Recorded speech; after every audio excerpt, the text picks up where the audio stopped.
आज आप लोग सुनेंगे एक दर्द भरी कहानी, बुढ़ापे का दर्द। अपने बेटे और बहू के रोज के झगड़े से परेशान होकर कैलाश बाबू अपने कमरे में जाकर अपना बैग निकालने लगे। उसमें अपने कुछ जोड़ी कपड़े रखे और उदास मन से अपनी पत्नी की तस्वीर को उठाया और बोले, कितने नाजों से पाल कर बड़ा किया था हमने अपने इकलौते लाडले बेटे को। कहते ही वह रो पड़े, परंतु फिर सोचने लगे कि नहीं, यह कमज़ोर पड़ने का वक्त नहीं है। उन्होंने अपनी आंखों के आंसू पोंछते हुए अपनी पत्नी की तस्वीर को अपने बैग में रखा और अपनी एक दोस्त को फ़ोन किया जो वृद्ध आश्रम में रहते थे। भरे गले से उन्हें बताया कि अब वह भी वृद्ध आश्रम में ही रहना चाहते हैं। इतनी बात सुनते ही उनका दोस्त राधे श्याम स्तंभ रह गया। उसके पास कुछ पूछने के लिए कोई शब्द ही नहीं बचे। कैलाश बाबू ने केवल इतना ही कहा कि मैं रोज रोज की कलह से परेशान आ गया हूँ और 1 घंटे में तुम्हारे पास पहुँच रहा हूँ। जिस समय वे अपना घर छोड़कर अपना बैग लेकर निकलने लगे तो उन्होंने देखा कि उनके बेटा बहू अपने कमरे में बैठकर चाय और स्नैक्स का आनंद ले रहे थे, परंतु दोनों में से किसी ने नहीं पूछा कि आप यह सामान लेकर कहाँ जा रहे हैं, और ना ही किसी ने उन्हें रोकने की कोशिश की। रोज रोज के अपमान और जिल्लत भरी जिंदगी से परेशान कैलाश बाबू वृद्ध आश्रम पहुँच गए। थोड़े ही समय में उनके वृद्ध आश्रम में बहुत से मित्र बन गए। वे सबके साथ हालचाल बांटते, बातें करते, रोज सुबह से और एक्सरसाइज भी करते। धीरे धीरे कैलाश बाबू को आश्रम में ही अच्छा महसूस होने लगा। घर की अपेक्षा उन्हें वृद्ध आश्रम सुकून दे रहा था। सभी लोग एक साथ खाना खाया करते थे, जबकि घर में रोज कलेश से कैलाश बाबू का हृदय छन्नी हो गया।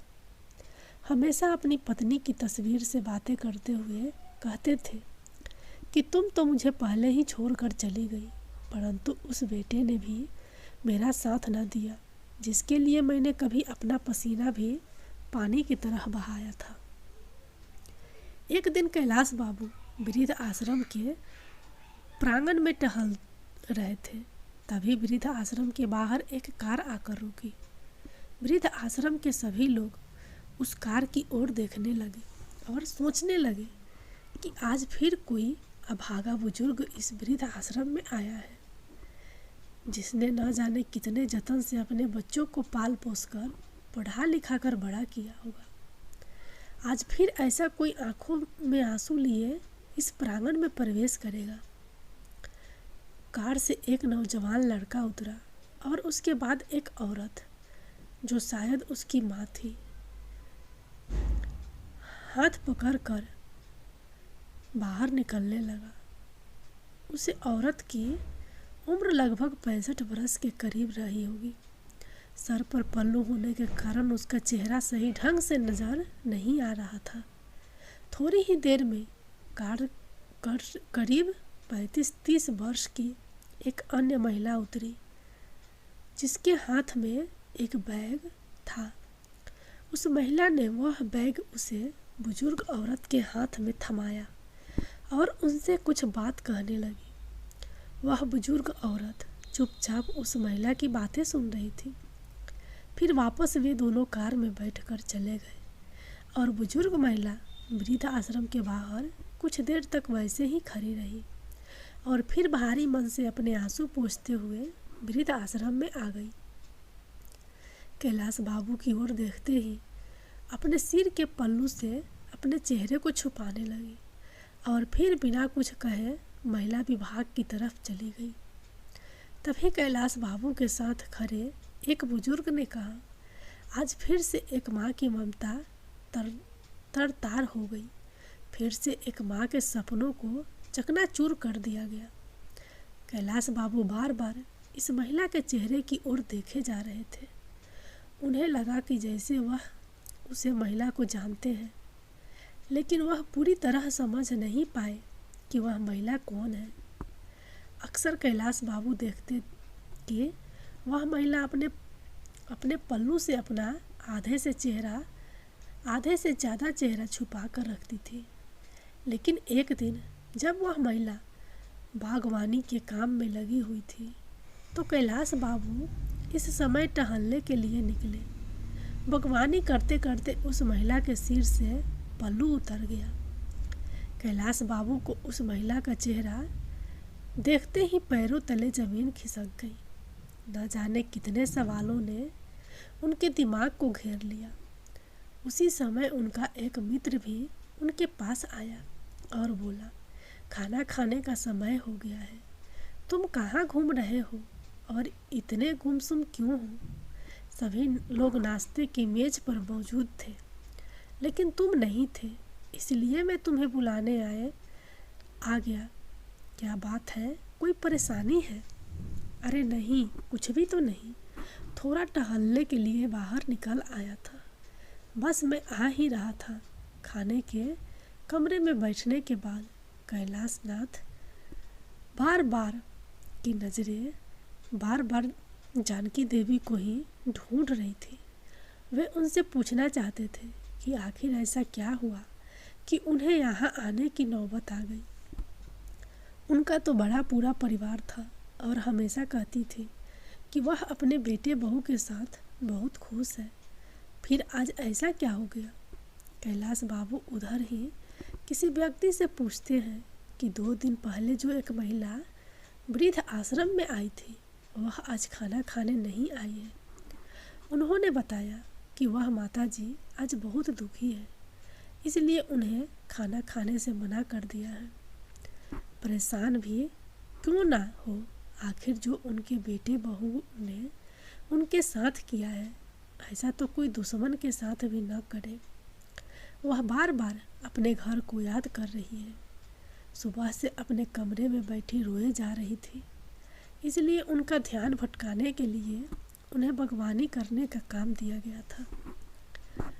यह सब सुनकर कैलाश बाबू का मन परेशान हो गया।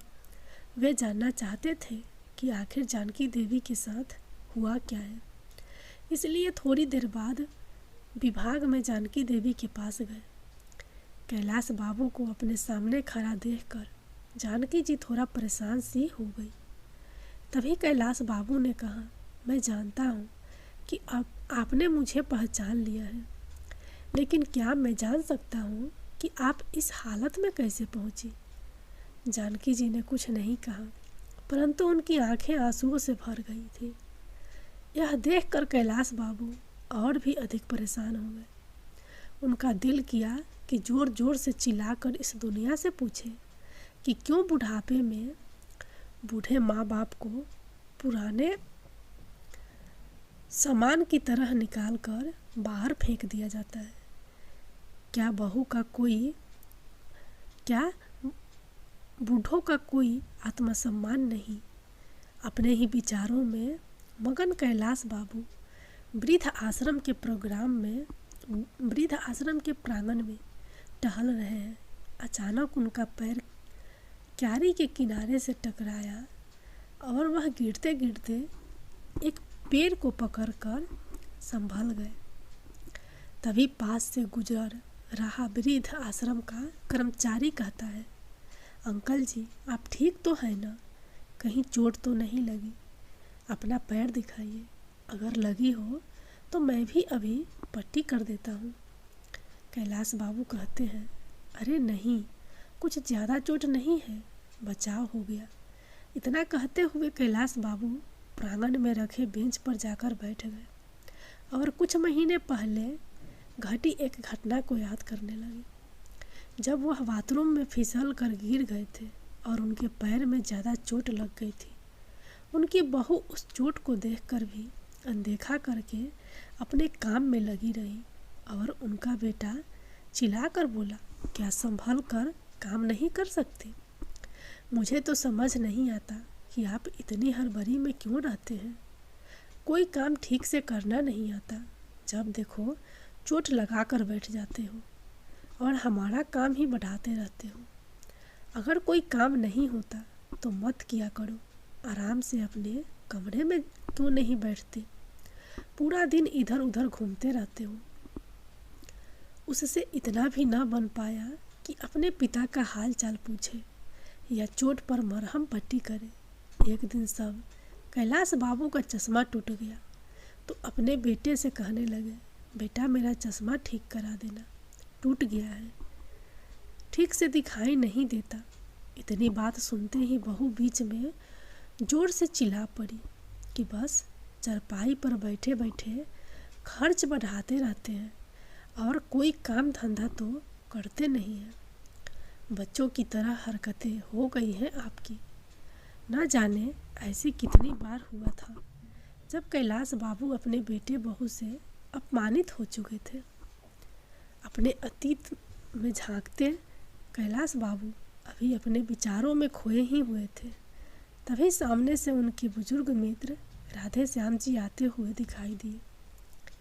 राधे श्याम जी के चेहरे पर मुस्कुराहट थी। उन्हें देखकर कैलाश बाबू बोले, क्या बात है राधे श्याम, आज बड़े ही खुश नजर आ रहे हो। अभी राधे श्याम जी ने कहा, आज मेरे बेटे का जन्मदिन है, उसका फ़ोन आया था कि आज वह मुझसे मिलने आने वाला है, इसलिए मैं बहुत खुश हूँ।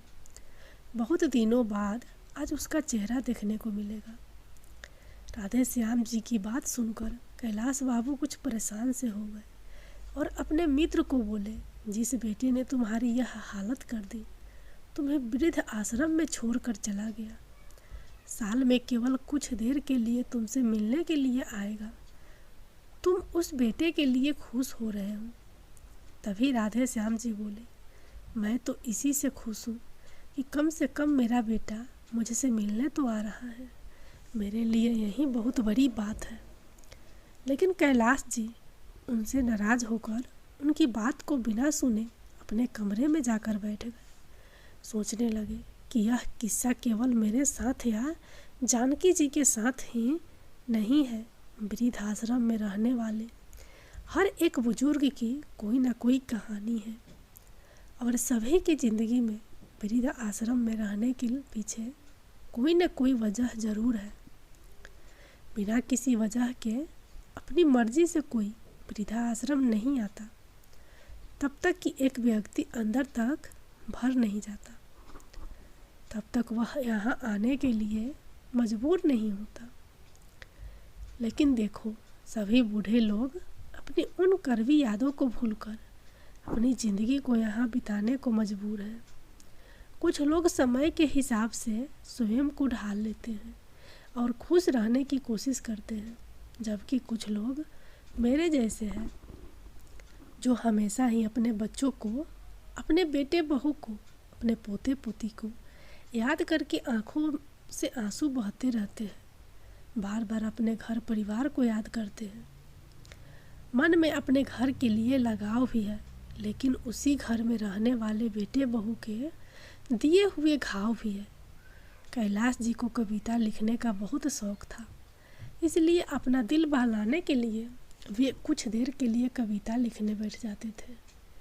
एक दिन जब वह एक कागज़ पर अपने विचारों को कविता का रूप दे रहे थे तो उस पर अपने हालात बयान करते करते उनकी आंखें आंसुओं से डबडबा गई। उसी समय वृद्ध आश्रम का संचालक उनके पास आया और उन्हें आवाज़ लगाई, कैलाश बाबू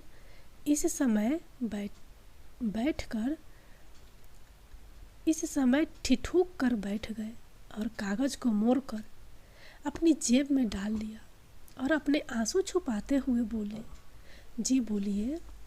कैलाश जी, आपका बेटा और बहू आपसे मिलने आए हैं, साथ में आपका पोता भी है।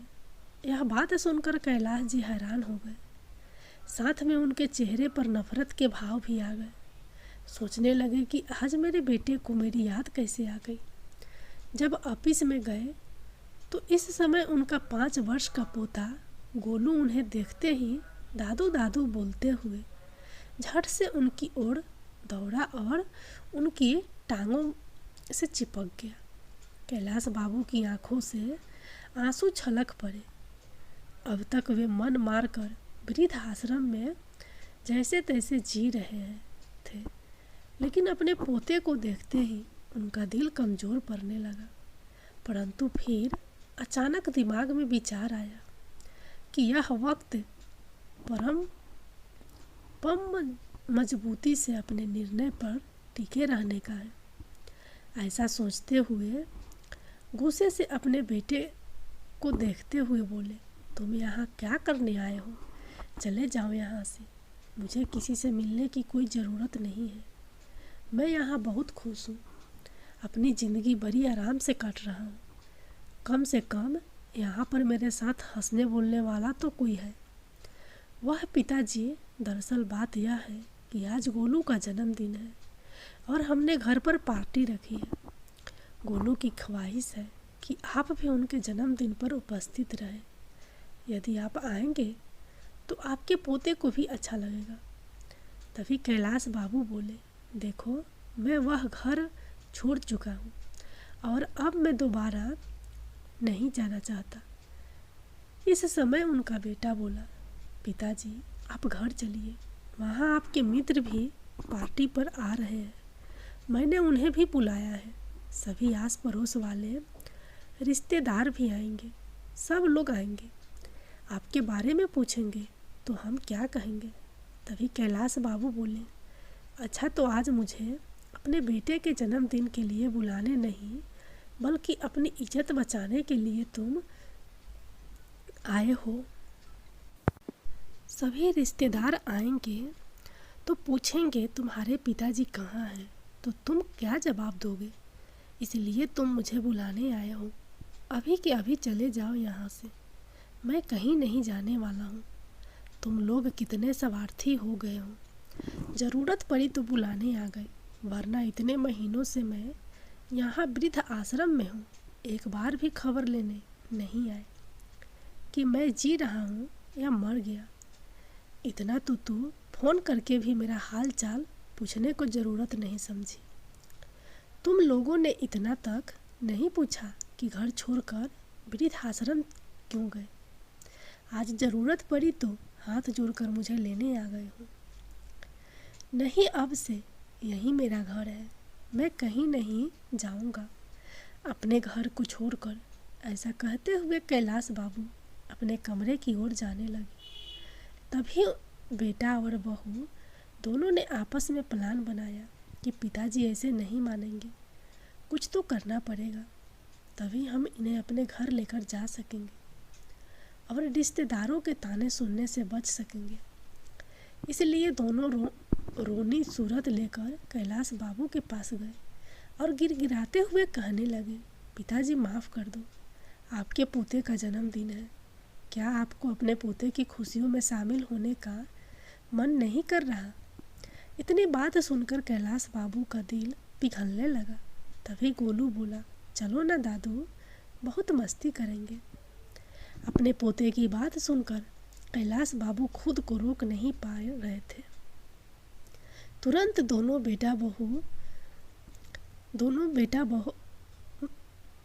बेटा और बहू की करतूत की वजह से वह घर नहीं जाना चाहते थे, लेकिन गोलू ने कहा तो वे घर जाने के लिए तैयार हो गए।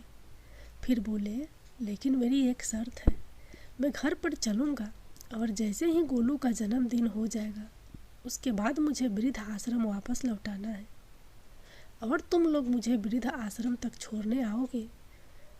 बेटा बहू इस बात के लिए तैयार हो जाते हैं। गोलू का जन्मदिन बहुत धूमधाम से मनाया जाता है। सभी रिश्तेदार और आस पड़ोस के लोग बहुत अच्छे से मिलते जुलते हैं। कैलाश बाबू के पुराने मित्र भी आज उन्हें बहुत दिनों बाद मिले, परंतु कैलाश बाबू ने किसी से कुछ नहीं कहा और हंसते मुस्कुराते हुए पूरी पार्टी का आनंद उठाया। परंतु उनके मन में कुछ विचार चल रहे थे। वे सोच रहे थे कि कल अपने बेटा बहू को जो सरप्राइज मैं देने वाला हूँ उसकी तो उन्होंने कभी कल्पना भी नहीं की होगी।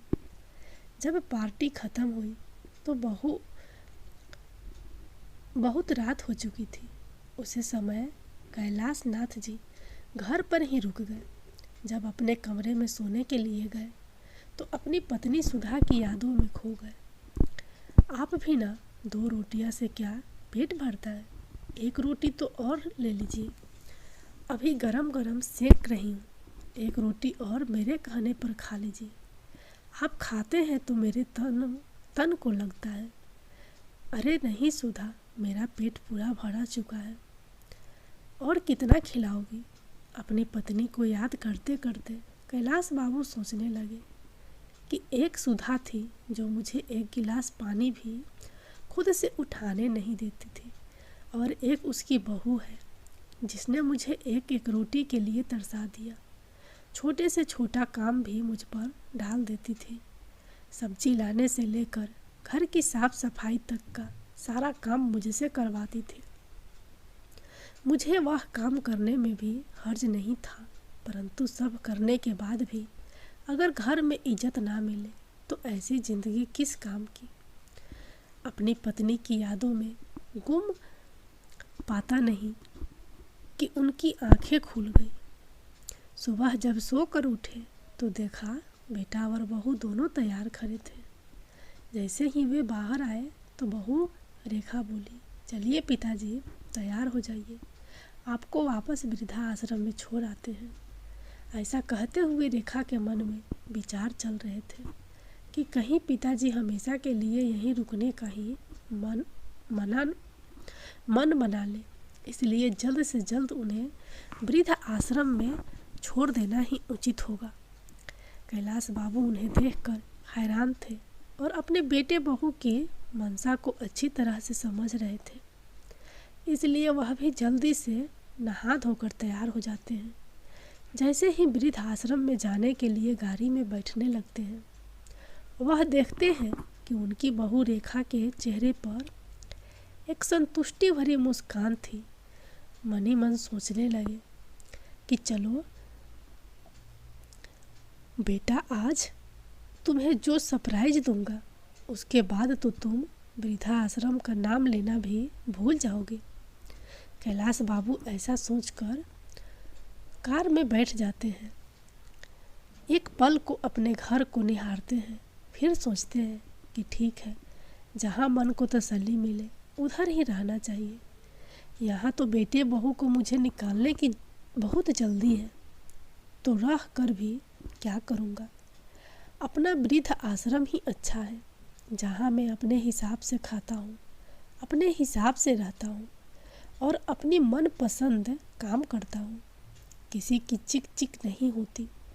जैसे ही वृद्ध आश्रम के सामने कार रुकी तो बेटे बहू कार से उतरकर बाहर खड़े हो गए। कैलाश बाबू भी कार से निकले और अंदर जाने लगे। जाते जाते रुक गए और पीछे मुड़कर अपने बेटे बहू को आवाज़ लगाई। वे दोनों अपनी कार में बैठने ही लगे थे, तभी कैलाश बाबू की आवाज़ सुनकर रुक गए। कैलाश बाबू ने फिर कहा, वापस मत जाओ, मुझे तुम्हें किसी से मिलना है। उनके बेटा बहू उनके पीछे पीछे चल पड़े।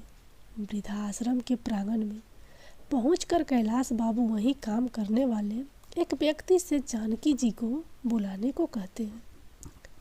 जानकी जी जैसे ही बाहर आई, वैसे ही कैलाश बाबू का बेटा उन्हें देखकर दंग रह जाता है और बहू रेखा को तो जैसे काटो तो खून नहीं। उसकी हैरानी का ठिकाना नहीं था। दौड़कर जानकी जी के गले लग गई और फूट फूट कर रोने लगी और बोली, माँ, आप यहाँ क्या कर रही हो? आप यहाँ कब आए और आपने मुझे बताया भी नहीं। परंतु उसकी बातों का जानकी जी ने कोई जवाब नहीं दिया। फिर रेखा बोली, मुझे तो यही लगता था कि आप भाई भाभी के साथ बहुत अच्छे से रह रही हो। कल ही मेरी भाभी से बात हुई थी, उन्होंने भी नहीं बताया कि तुम वृद्ध आश्रम में हो। मैं तुम्हारे बारे में भाभी से कितने दिनों से पूछ रही थी कि माँ से बात नहीं हो रही, माँ कहाँ है, एक बार तो मेरी बात करवा दो। तो भाभी ने कहा कि तुम तीर्थ यात्रा पर गई हो, इसलिए मेरी तुमसे बात नहीं हो पाएगी। और मैंने भी मान लिया कि तुम तीर्थ यात्रा पर गई हो, लेकिन मुझे क्या पता था कि उसे जालिम औरत ने तुम्हें वृद्ध आश्रम में छोड़ दिया है। अपनी बेटी की बात सुनकर जानकी जी फूट फूट कर रोने लगी और बोली, बेटा, तुम्हारे भाई भाभी झूठ बोल रहे थे। मुझे 1 महीना पहले ही वह वृद्ध आश्रम में छोड़कर चले गए थे। लेकिन माँ, आप मुझे फ़ोन करके बात भी तो बता भी तो सकती थी। मैं तुरंत यहाँ पर आ जाती। उन लोगों की हिम्मत कैसे हुई मेरी माँ के साथ यह सब करने की। इतना कहते हुए रेखा अपनी माँ से लिपट गई। मैं तुम्हें फ़ोन करके कैसे बता सकती थी। जिस दिन मैं वृद्ध आश्रम में आई, मैंने तुम्हारे ससुर जी को यहाँ देखा। इसका मतलब तो यह हुआ कि तुम में और तुम्हारी भाभी में कोई फ़र्क ही नहीं है। फिर मैं तुम्हें फ़ोन करके तुम्हारे भाई भाभी की करतूत के बारे में क्या बताती। इतना कहते हुए जानकी जी ने उसे अपने से अलग कर दिया। तुम मेरी बेटी कहलाने के लायक ही नहीं हो, इसलिए मुझसे दूर रहो। यदि मेरे बेटे बहू ने मुझे घर से निकाला है तो मेरी बेटी ने भी अपने ससुर को घर से निकाला है। तो कुल मिलाकर मेरी दोनों औलादें ही निकम्मी निकली। अब तो मुझे स्वयं को तुम्हारी माँ कहने पर भी शर्म आती है। एक ने अपनी माँ को घर से निकाला दिया और एक ने अपने ससुर को घर से निकाल दिया। अपनी माँ की बातें सुनकर रेखा का सिर शर्म से झुक गया। माँ, मुझे माफ़ कर दो, मैं बहुत शर्मिंदा हूँ। मुझे बहुत बड़ी गलती हो गई है। मैंने कभी सोचा नहीं था कि मैं अपने सास ससुर के साथ ऐसा व्यवहार कर रही हूँ। वह मेरे माँ बाप के साथ भी हो सकता है। तभी जानकी जी बोली, बेटा, वैसे तो तुम्हारी गलती माफ़ करने के लायक नहीं है। फिर भी अगर माफ़ी मांगनी है तो तुम मुझसे नहीं, अपने ससुर जी से मांगो। अपनी करतूतों पर शर्मिंदा हुई रेखा अपने ससुर जी की ओर मुड़ी और उनके पैरों में गिर गई। मुझे माफ़ कर दीजिए पिताजी। तभी रोहन ने भी माफ़ी मांगते हुए कहा, अब आप दोनों घर चलिए और हमें अपनी सेवा करने का मौका दीजिए।